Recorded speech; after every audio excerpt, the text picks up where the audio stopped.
10 makanan yang wajib kita stop dulu sementara. Nggak usah mikirin kita bakalan stop seumur hidup. Sementara aja kita dulu stop selama sebulan, 2 bulan, atau bahkan 3 bulan untuk kita bisa menurunkan berat badan, kadar lemak. Mau di pipi, mau di paha, mau di perut, terutama yang paling susah gitu ya. Yang awalnya misalnya kadar lemaknya kalau gua gini, mukanya cabi banget, berjerawat karena nggak sehat hidupnya. Atau bahkan kadar lemaknya itu udah mulai tinggi ya, 40% kayak gini. Kita turunin ke kadar lemak yang ideal. Artinya apa? Lemak perutnya udah nggak ada lagi. Bahkan sampai kelihatan tuh otot perutnya. Di kadar lemak 15% kayak gini. Atau kalau perempuan ke kadar lemak 20%-an kayak gini. Kalau kita berhenti dulu nih mengkonsumsi 10 makanan ini. Kalau misalnya teman-teman mau serius ya, turun berat badan kayak klien gue ini ya, itu 10 kg dalam 1 bulan, dan lingkar perutnya turun 11 cm, atau buat yang perempuan ya, itu umurnya udah 55 tahun gitu, berat badan turun 6 kilo, dan lingkar perutnya turun 10 cm, teman-teman bisa lihat di layar ya. Nah, apa aja makanan-makanannya? Kita langsung bahas aja satu persatu. Oke, jadi makanan yang pertama apa? Yaitu adalah makanan yang berbahan dasar tepung. Contohnya mie, oke? Mie itu ya, buat teman-teman nggak tahu, itu adalah karbohidrat olahan ya, tepung, ditambah lagi biasanya sama bumbu mie-nya. Bumbu mie-nya itu gulanya tinggi, yang diserbuk-serbuk itu ya.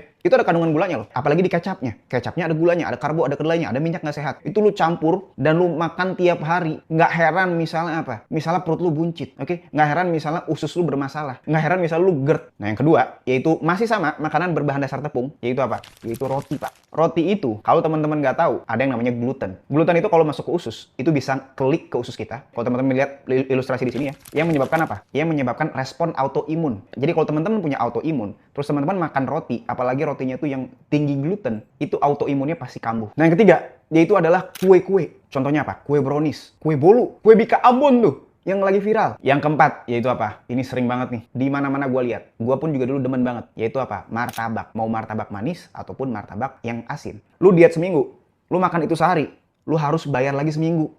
Oke? Untuk apa? Untuk kebakar tuh martabak. Yang kelima, yaitu apa? Itu pasta. Jadi pasta itu adalah makanan yang berbahan dasar tepung juga. Kita wajib stop dulu tuh konsumsi pasta-pastaan. Yang keenam, yaitu adalah bapau. Oke, jadi bapau itu adalah makanan-makanan yang berbahan dasar tepung juga.